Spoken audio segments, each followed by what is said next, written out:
Kanchipuram వకుడా silks నాణ్యత మా ప్రాధాన్యత. మదీనాగూడ, మియాపూర్, హైదరాబాద్ లో త్వరలో శుభారంభం.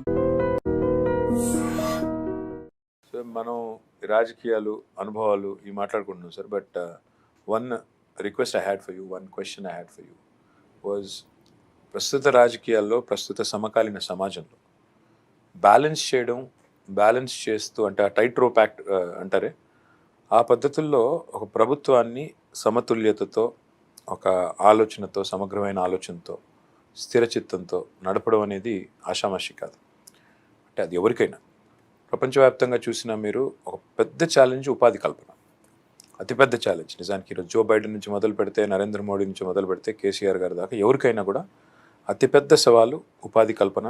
పిల్లలు ముఖ్యంగా ఆ డెమోగ్రాఫిక్ ఏదైతే ఉన్నదో యూత్ 50% తక్కువ, 27 ఏళ్ళ కంటే తక్కువ ఉన్న వాళ్ళే 50% ఉన్నారు రాష్ట్రంలో, దేశంలో.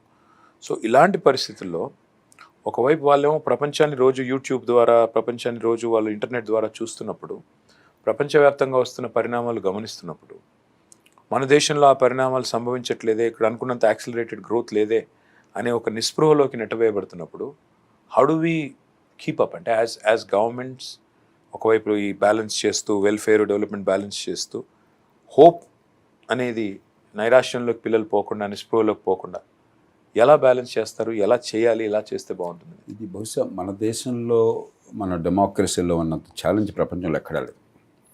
ఎందుకంటే మనకి ఇప్పటికి కూడా 54 కోట్ల మంది వర్కర్స్లో 85-90% అన్ఆర్గనైజ్ సెక్టర్, రెక్కాడి తగ్గంటే ఒక్కాడిన వాళ్ళు.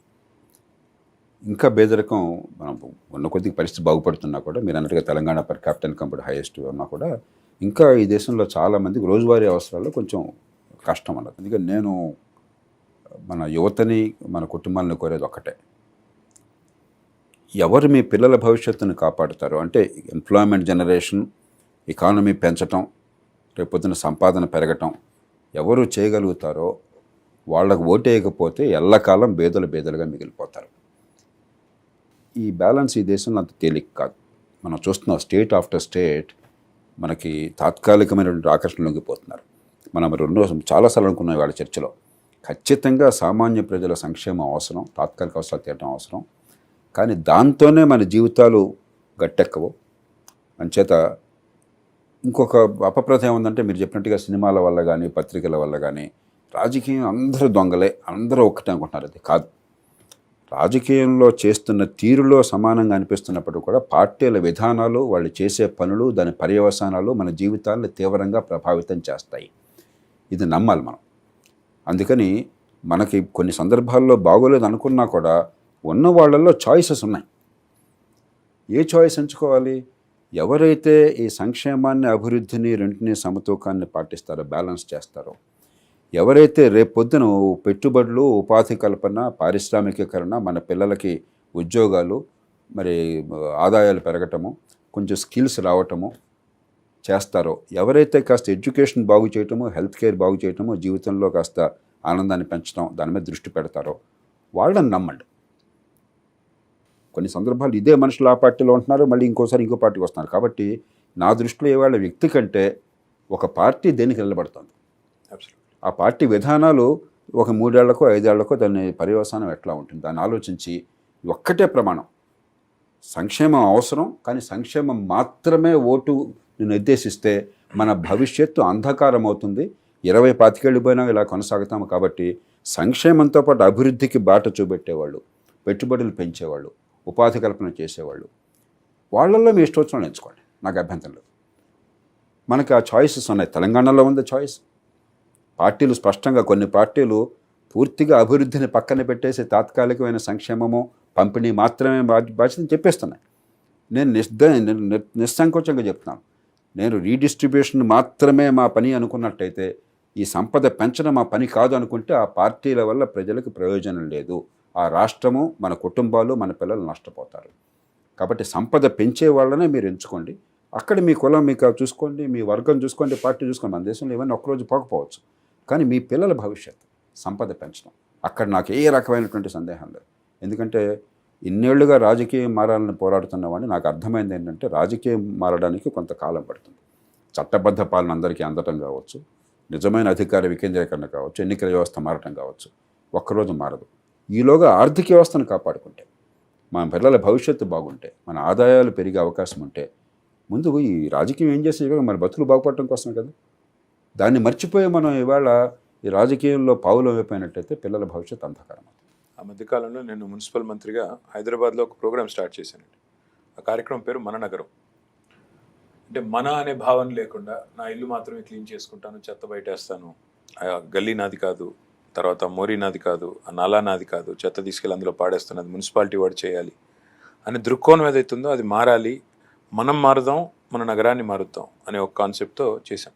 ఇప్పుడు మీరు చెప్తున్న దానికి కూడా దాన్ని అన్వయించుకుంటే రాజకీయం మారాలి, రాజకీయ నాయకులు మారాలి, వాళ్ళ వైఖరులు మారాలి అంటే మనం కూడా మారాలి. లేకపోతే అసలు రాజకీయం ఎందుకు మారుతుంది? మనం వేసే ఓట్లను బట్టి కదా. ఎగ్జాక్ట్లీ. మనం మారకుండా, మన ఆలోచన విధానం మార్చుకోకుండా, ఎవరు భవిష్యత్తులో మనకి మెరుగైన పరిపాలన అందించగలుగుతారనే ఆలోచన లేకుండా తాత్కాలికమైన క్షణభంగురమైన ఒక ప్రయోజనం కోసం ఆశపడితే డెఫినెట్గా దీర్ఘకాలికంగా నష్టం జరుగుతుందనే మీ మాట ఏదైతుందో సంపూర్ణంగా మీతో ఏకీభవిస్తూ తప్పకుండా భవిష్యత్తులో కూడా కలిసి మీ సలహాలు, మీ సూచనలు కలిసి నడిచే సందర్భాలు వాటన్నిటిని కూడా తీసుకుంటానని ఒక వ్యక్తిగా, ఒక సోదరుడిగా మీకు మాటిస్తాను. Always had great respect and affection for you. చాలామందికి ఈవేళ కేటీఆర్ గారు జేపీ ఎందుకు కలిసి కూర్చున్నారు అనుకోవచ్చు అని ఎలక్షన్ నేపథ్యం. నేను ఫ్రాంక్గా చెప్తాను, పార్టీలు అనివార్యం. పార్టీలు మన దాన్ని ద్వేషించడం అనేది ఇప్పుడు సరైనది కాదు. పార్టీలు చాలా అవసరం ప్రజాస్వామ్యంలో. అలాగే రాజకీయం చాలా పవిత్రమైనది నేను ఎప్పుడు నమ్ముతున్నాను. దాన్ని ఒక ఆల్మోస్ట్ పేటెంట్ చేశాను ఆ భాషను నేను, రాజకీయం. కానీ చివరికి రాజకీయం పరమార్థం మన జీవితాలను బాగు చేయటం. ప్రజలకి సరైన సమయంలో ఎవరు జీవితాలను బాగు చేస్తున్నారు వాళ్ళ వంక చూడండి, మీకోసం, వాళ్ళ కోసం కాదు. ఇప్పుడు కేటీఆర్ ఎన్నిక కాకపోతే నా దృష్టిలో కేటీఆర్ కుటుంబానికి నష్టమే లేదు, కొంచెం లాభమే ఉంటుంది. కొంతకాలం మనసుకు ఏంట్లా ఓడిపోయాను అనుకోవచ్చు, కానీ వ్యక్తిగతంగా ఈ లంపట వదిలితే హాయిగా బతకచ్చు. ఇవాళ అధికారంలో ఉన్నవాళ్ళు, పోటీ చేసేవాళ్ళు ఎవరో కూడా వాళ్ళు ఎన్నికల్లో నెగ్గినా ఓడినా వాళ్ళ వ్యక్తిగత జీవితంలో పెద్దగా తేడా ఉండదు, మనం గుర్తించాలి. కానీ వాళ్ళు ఏం చేస్తారన్నది మన జీవితాలను తేడా చూపెడుతుంది. అది మనకు అర్థం కాకపోయినట్టయితే, కాస్త కూస్త అది అర్థమైన వాళ్ళు కొంచెం ప్రజలకి నిజాయితీగా చెప్పకపోతే, రారుద్ర గారు ఎప్పుడు అన్నాడు కోలనామ పదాల్లో, నిజము చెప్పినవాడు ఇజము చెప్పని నాడు ప్రజకు జరుగున కీడు అని చెప్పని. ఆ కారణంగా మనం కూర్చున్నాం. అంతకుమించి ఇది మీరు నెగ్గితే నాకు ఉపయోగం లేదు, అలాగే మీరు ఒకవేళ ప్రజలు వద్దు అని చెప్పంటే నెగ్గకపోతే మీకు నష్టం కూడా లేదు. ఇది మనది, ఓటర్కి. మన పిల్లల భవిష్యత్తు గురించి ఆలోచించుకోకపోయినట్టయితే నష్టపోయేది మనమే. తెలంగాణ ప్రజల మీద, అలాగే దేశ ప్రజల మీద నాకు చాలా విశ్వాసం ఉన్నది. ముందు చూపు చూపెడతారని చెప్పని, సంక్షేమంతో అభివృద్ధిని కూడా కలుపుతారని చెప్పని, తాత్కాలికమైనదే కాకుండా దీర్ఘకాలం గురించి ఆలోచిస్తారని చెప్పని ఈ దేశంలో మళ్ళీ ఓటర్లు విజ్ఞత ప్రదర్శించారు. ఆ విజ్ఞత చూపుతారని మనం ఆశపడదాం.